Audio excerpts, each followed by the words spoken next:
Welcome to the deep dive. We dig into complex topics, pull out the key info so you can get up to speed fast. That's right. Today, we're tackling two really big concepts in the digital world: Bitcoin and the tech that makes it all possible, blockchain. Yeah, huge topics. And our mission today really is twofold. First, Bitcoin's famous scarcity. What actually happens when we hit that supposed 21 million coin limit? And second, step back from the crypto hype. How does the blockchain itself actually work? And why is it useful for way more than just digital money? That 21 million number, it's always been the big hook, hasn't it? Definitely. It's that core design choice from Satoshi Nakamoto, built-in scarcity to, well, hopefully drive value. But it's not just a number plucked out of thin air. It's enforced by some pretty clever digital mechanics. Right. Let's talk about those mechanics, that digital clockwork. So, new Bitcoins. They get added to the supply roughly every 10 minutes. Okay. That's the average time it takes miners to create a new block of transactions for the network. But the rate new coins are made isn't fixed. No, definitely not. That's where the halving schedule comes in. It's like this critical piece of code. Every 210,000 blocks the reward miners get for adding a block gets cut exactly in half, 50%. And 210,000 blocks works out to roughly every 4 years, give or take. Yeah. So when Bitcoin started, miners got 50 BTC per block. Big reward. Huge. But we've had several halvings since then. The most recent one, 2024, dropped the reward to 3.125 BTC. And the next one's penciled in for around 2028, right? That'll take it down again to about 1.5625 BTC. Exactly. And if you follow that schedule, cutting the reward in half again and again. It stretches way out. The sources we looked at say the very last Bitcoin, or really the last tiny fraction, the last Satoshi. Which is 100 millionth of a Bitcoin. Right. That smallest piece, it isn't actually expected to be mined until somewhere around the year 2140. Wow. So there are still, what, like 29 more halvings to go after the 2024 one? Something like that, yeah. It's a system designed for the very long haul. Incredible longevity. Okay, but here's where it gets really interesting for me. If 21 million is the absolute limit, why do the technical deep dives say the total number will probably never hit exactly 21 million? What's the catch? Okay. It's a really fascinating, tiny technical detail deep in the Bitcoin code. It's about how the math is done. The network uses something called bit shift operators for calculations.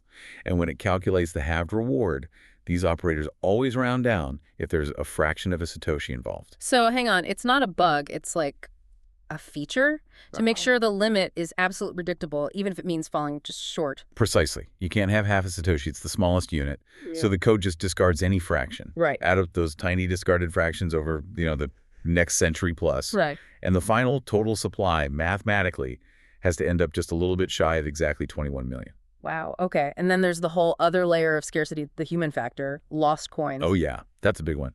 The actual circulating supply is already way less than the total number mined. People lose their private keys. Forget passwords, hardware wallets break. Or people pass away, and nobody knows how to access the fund. It's gone forever. There was that Chainalysis study, right, from June 2020. Yeah, I remember that. They estimated something like up to 20% of all Bitcoin mined at that time might already be permanently lost. 20%. So you combine that mathematical rounding down with potentially millions of lost coins. The actual usable supply is incredibly tight. Makes it one of the scarcest digital things out there. Absolutely. Extremely scarce by design and, well, by accident too. And that scarcity, that whole system, it only works because the technology underneath it all, the blockchain. Right. Let's shift gears to that. So stripping away the jargon, what actually is a blockchain? Okay, fundamentally think of it as a special kind of digital database, or maybe a ledger. Like an accounting book. Sort of, yeah. But it's decentralized, Yeah. meaning it's copied and spread across a whole network of computers, nodes we call them. And this shared nature is what gives it its key features. It's transparent, it's immutable, meaning unchangeable, and it's really, really hard to tamper with. So if everyone has a copy, how does it stop someone from just, changing their copy to give themselves more money or erase a transaction? Where's the security? Is it just the number of copies? It's partly the number of copies, but the real security lock is the cryptography. It works like this. You gather a bunch of data, say Bitcoin transactions. maybe 4 MB worth for a block. Mm-hmm. You run all that data through a special math function, a cryptographic hash function, Mm. and it spits out a unique string of letters and numbers, a hexadecimal number. Like a digital fingerprint for that specific block of data. Exactly like a fingerprint, unique to that data, impossible to fake after the fact. Got it. And that fingerprint, that's the chain part, right? That's the key. That unique hash gets embedded, baked into the header data of the very next block being created. Ah. So block 100's hash is inside block 101. Huh. Block 101's hash goes into block 102, and so on. It creates this chronological chain. If you try to mess with the data in block 100... It's fingerprint changes, it's hash changes. Right. And then block 101's header, which contains the original hash of block 100, suddenly doesn't match anymore. The chain breaks, mathematically. And because everyone else on the network has the correct chain. Exactly. Their software automatically rejects the altered block. The decentralized consensus says, nope, that's wrong. You'd need to control a huge majority of the network's computing power to force a fake change through, which is practically impossible for large networks like Bitcoin. Okay, and that computing power, that's where proof of work comes in. We hear about Bitcoin using more energy than, like, Finland. Yes, that's directly related. Proof of work, or POW, is the process miners use to find a valid hash that meets certain criteria. It's designed to be incredibly difficult and require tons of computational guesswork. So the energy isn't wasted, it's actually the cost of securing the network. Pretty much. It proves the miner expended real resources, electricity hardware, to validate transactions and create the block. It's a massive economic barrier that protects the ledger's integrity. We should probably clarify something here, too, about privacy. People hear blockchain and think anonymous. But it's not really anonymous, is it? Good point. No, it's pseudonymous. Think of it like using a pen name. Okay. All the transactions, the amounts, the wallet addresses involved, the time, they're all publicly visible on the ledger. Anyone can look them up on a blockchain explorer. So it's transparent. Very transparent. But the link between a wallet address and a real-world identity is encrypted, or just not known, unless the user somehow reveals it themselves. You can follow the money, but you don't automatically know who is behind the address. So that proof-of-work system, the intense computation, it guarantees the data's integrity. That trust is the foundation. But let's look way ahead again, to 2140, when those block rewards, the new Bitcoins, finally run out. Right. What happens to the miners then? Do they just pack up their giant warehouses full of computers? Well, they won't disappear entirely, but yeah, their whole business model has to change fundamentally. The network still needs them. To do what? To keep processing transactions, bundling them into blocks, maintaining the ledger. That verification work still needs doing. Okay. But their income. After 2140, it comes only from transaction fees. The small amounts users pay to get their transaction included quickly in a block. No more block reward subsidy. Okay, I see a potential problem. If mining is still expensive, all that electricity and hardware, won't the transaction fees have to go way up to make it worthwhile for miners? Could that make Bitcoin, like, too expensive for small, everyday payments? That's definitely the big economic challenge looking forward, especially if Bitcoin settles into being mostly a store of value, digital gold. Big settlements might afford high fees, but buying coffee? Probably not. So how does the network handle that? This is where Layer 2 solutions become absolutely critical, things like the Lightning Network for Bitcoin. Oh, I've heard of that. It's Okay. a faster lane built on top. Exactly. Think of the main blockchain as the super secure but maybe slower main highway. Layer 2 is like a network of express lanes above it. Okay. It lets people conduct tons of small, fast, really cheap transactions off the main chain, settling them later in batches. This keeps the main chain from getting clogged and keeps fees down for everyday use, while the main chain handles the big, important stuff. That makes sense. And it really shows how versatile this whole blockchain idea is. It's clearly way bigger than just currency. You hear about thousands of projects using it for all sorts of non-money things. Oh, absolutely. The potential applications are vast because it's fundamentally about trusted, immutable record keeping. Like supply chains, right? That seems like a major one. Huge. Take something like the IBM Food Trust. They use blockchain to track, say, a head of lettuce right from the specific farm it was grown on through every truck, warehouse, and distributor, all the way to the supermarket shelf. Wow. Now think about a food safety crisis, an E. coli outbreak, or salmonella. Finding the source used to take weeks of paper trails, potentially catastrophic delays. Yeah. With blockchain, because every step is immutably recorded. You can trace the contamination source back almost instantly, minutes, potentially. That saves lives, prevents enormous waste. That's powerful. And then there's finance itself. Beyond crypto. Right. Traditional banking systems. Yeah. They're kind of clunky, aren't they? Bank closes at 5 p.m. You deposit a big check Friday evening. You're waiting until Monday morning for it to clear.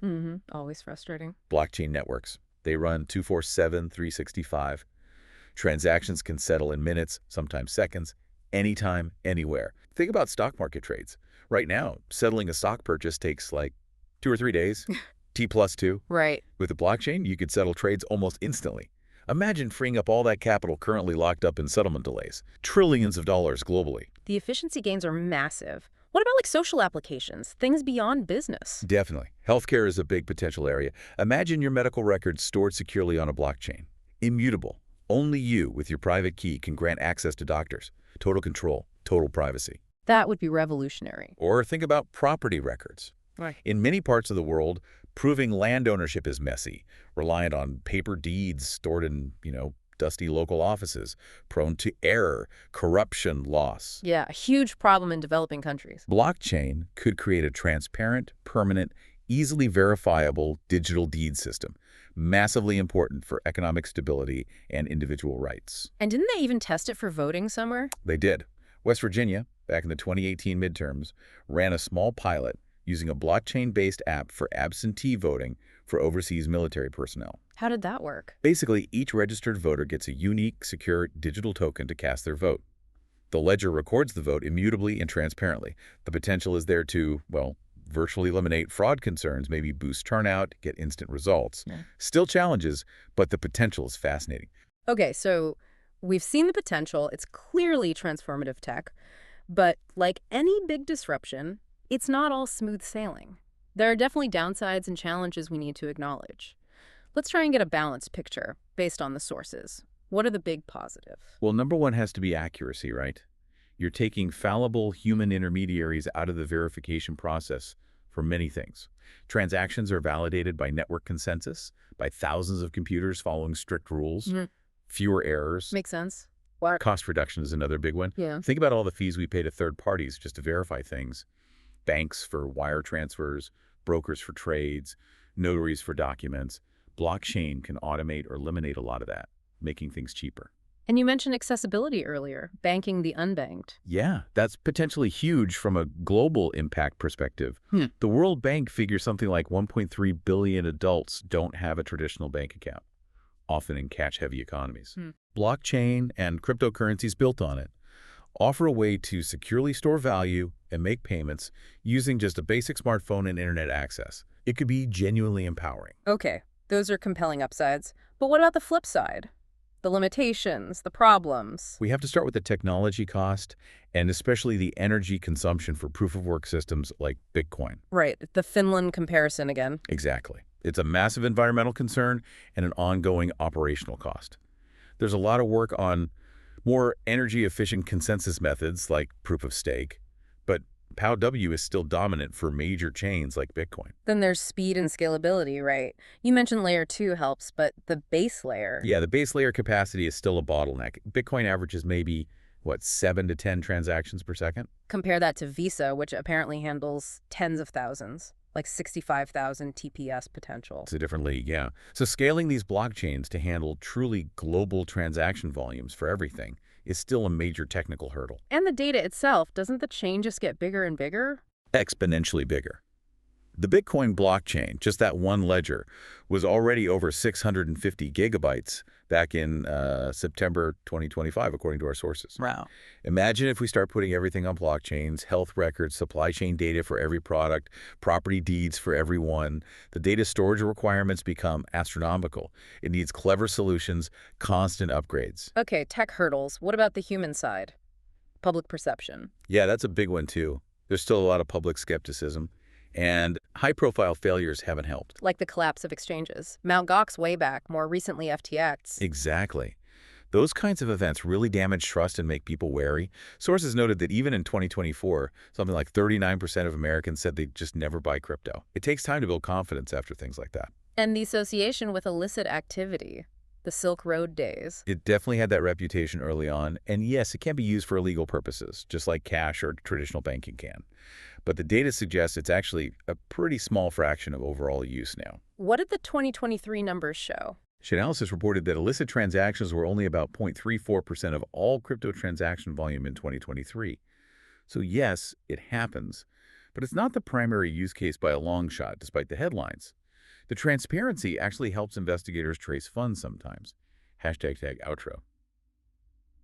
So wrapping up this deep dive, I think there are two core things to take away. First, Bitcoin's scarcity isn't just hype. It's baked into the code, mathematically enforced by that halving and rounding. It's uniquely predictable in that sense. Hard-coded scarcity. And second, the blockchain technology itself, its real value proposition is that immutable, trustworthy, transparent ledger. That has applications far, far beyond just digital cash. Yeah, absolutely. We've seen it tracking food, speeding up finance, securing records. It's already quietly changing how businesses and even governments operate, making things more accurate, faster, cheaper, more secure. The sources really suggest that for established companies, for governments, it's not really a question of if they'll adopt blockchain for various things anymore. It's becoming a question of when and how. Right. Which brings us to a final thought to leave you with. We've talked about blockchain as this unchangeable foundation for recording data. What happens when you combine that power, that immutable truth, with the incredible speed and pattern recognition of artificial intelligence? That's an interesting intersection. Think about AI analyzing data that it knows is completely accurate and untampered with thanks to the blockchain. What new kinds of insights, services, or even autonomous systems could emerge when those two powerful technologies really start working together in everyday products and businesses? That combination, that might be where the next wave of truly profound disruption begins. Something to definitely keep an eye on. We'll leave you with that thought. Thanks for joining us on the Deep Dive. We'll see you next time.